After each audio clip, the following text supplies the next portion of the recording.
Good morning India. Good morning India मैं इसलिए बोल रहा हूँ क्योंकि ना मैं अपने पुराने वाले इंडिया को बहुत मिस कर रहा हूँ यार, बहुत मिस कर रहा हूँ। क्योंकि वो पुराना वाला इंडिया था ना, उसमें इंसानों की इज़्ज़त होती थी, इंसानों की कदर होती थी। लेकिन ये तो भैया अपना डिजिटल इंडिया है। एक बहुत ज़रूरी बात बताना चाहता हूँ आप लोगों से। एक प्रेग्नेंट हाथी के साथ वाक़या हुआ है। बहुत बहुत हाहाकार मचा हुआ है इंटरनेट पे, ट्विटर पे, फेसबुक पे, यूट्यूब पे, जहाँ देख रहे हैं वहाँ पे प्रेग्नेंट हाथी का बात चल रहा है। प्रेग्नेंट हाथी ने अनानास खा लिया, उसमें कुछ बम वगैरह का था, पटाखे वगैरह थे, जिससे पेट में जलन हुई और वो हाथी मर गया। बहुत से लोग लगा रहे हैं shame on humanity, shame on humanity. सही बात है यार, शेम ऑन ह्यूमैनिटी। काम ही इतना गंदा किया है। चलो, उसकी भी जान है, वो प्रेग्नेंट हाथी थी, बेजुबान है, मुझे भी उसका बहुत दर्द है। मगर मैं दूसरी तरफ देखता हूँ तो जानवर के प्रति इंसान की इज्जत और इंसान की कदर बहुत कम है अपने हिंदुस्तान में। कम है नहीं, कम हो गई है कुछ सालों में, जहाँ पे इंसान की कोई कीमत नहीं है, इंसान की कोई कदर नहीं है। और ख़ासकर मुल्ले कटुओं की। वही बात कह रहा हूँ जो आजकल इंटरनेट पे नहीं आ रही है। ज़फ़ूरा ज़रगर की, जामिया की जो स्टूडेंट थी, जिसने नो CA एंटी CA के विरोध में आवाज़ उठाई थी, इस सिस्टम के ऊपर आवाज़ उठाए थे, वो भी प्रेग्नेंट है और उसका लास्ट महीना चलने वाला है, यानी कि इस महीने में वो डिलीवरी देंगी। उसकी बेल नहीं हुई यार। क्या यही हमारा हिंदुस्तान है जहाँ पे बड़े बड़े भाषण होते हैं, बेटी बचाओ बेटी पढ़ाओ, सीता जैसे पूजा की जाती है, देवी देवताओं जैसी औरतों की पूजा की जाती है? कोई क्या यही है? यही है फिर? यही इसी ऐसे हिंदुस्तान है जहाँ पे जानवरों की प्रेगनेंसी के मौत के बाद इतना तकलीफ़ हो रहा, यहाँ पे जीता जागता इंसान के साथ इतनी तकलीफ़ हो रही है, इतना भारी प्रॉब्लम चल रहा है कोविड-19 का, पूरी दुनिया में इतने बड़े मसले चल रहे हैं, इसे बेल नहीं मिल रही है। और इसकी आवाज़ किसी भी नहीं सुनेगा, कोई नहीं सुनेगा इसकी आवाज़, क्योंकि ये मुसलमान है, क्योंकि ये एंटी CA स्लोगन लगाने वाली है, क्योंकि ये जामिया की स्टूडेंट है। यही इंसान है, यही हिंदुस्तान चलेगा। हिंदुस्तान में क्या किसी कुछ बोलने का हक नहीं है इंसान को? अपने राइट्स रखने के हक नहीं है इंसान को? आवाज़ उठाइए। आवाज़ सिर्फ़ और सिर्फ ट्विटर, फेसबुक पे आवाज़ उठाने से किसी भी मसले का हल नहीं है।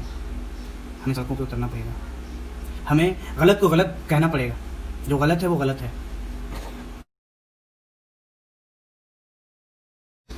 USA में जॉर्ज फ्लॉयड एक ब्लैक था जो सिर्फ और सिर्फ $20 के लिए उसकी मौत हो गई।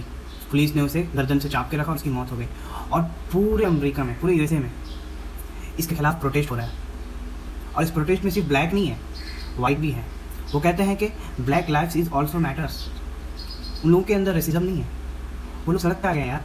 ऐसी सिचुएशन में लोग घर से बाहर नहीं निकल रहे हैं। वो लोग सिर्फ एक लाइफ के लिए, एक जान गई है, एक ब्लैक की जान गई है। हालांकि ब्लैक को USA में कमतर, नीचे लोग मानते हैं, लेकिन देखिए USA में कितनी यूनिटी है।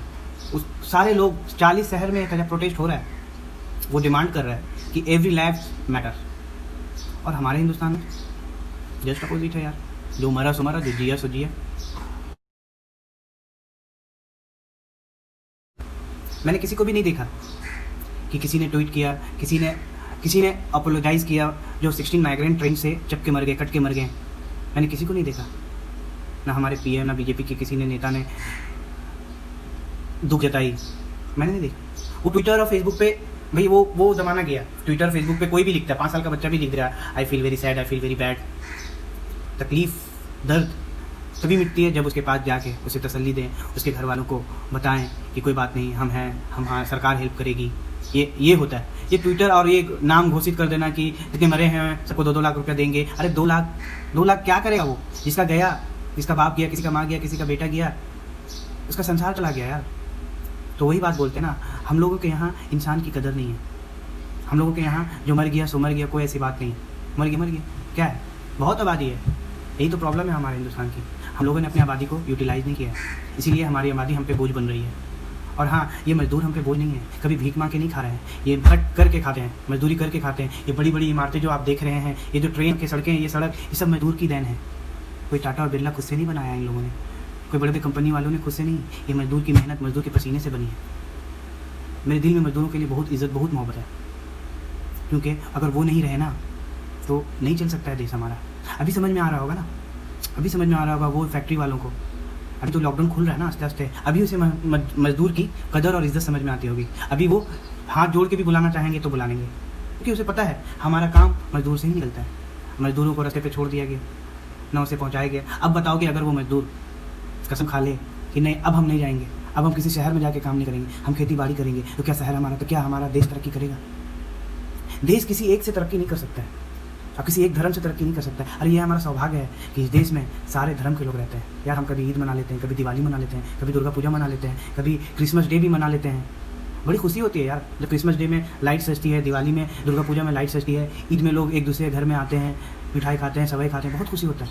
पता नहीं लोगों को क्या नफरत फैल गया दिल में। ये देश सबके मिलने से बनना है, ये देश सबको मिल के आगे बढ़ने से देश आगे बढ़ेगा। देश को आगे बढ़ाना है तो यूनाइट होना होगा।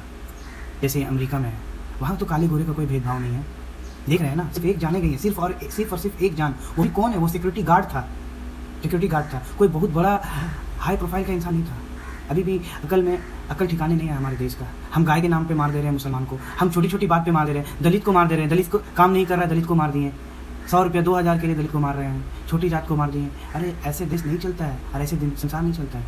अरे अभी कहाँ गई ह्यूमैनिटी, अभी कहाँ गई इंसानियत? देश बहुत गलत राह पे चल गया, इसे सही राह पे लाने का फ़र्ज़ हमारे और आपका है। ये हिंदू मुस्लिम भेदभाव ऊपर नीचे अगर करते रहें तो ये देश बर्बाद हो जाएगा। और बर्बादी का समझ उस वक्त आएगा जब नौकरियां आपके अपने लोगों की जाएगी, जब कारोबार आपके अपने लोगों की ख़त्म हो जाएगी, तब आप लोगों को एहसास होगा। अभी नहीं, अभी हमारे देश का यही तो प्रॉब्लम है, जब खुद पे बनती है तभी इस चीज़ के बारे में समझ में आता है। देख के समझो, अकल लगाओ, देश को बढ़ाओ।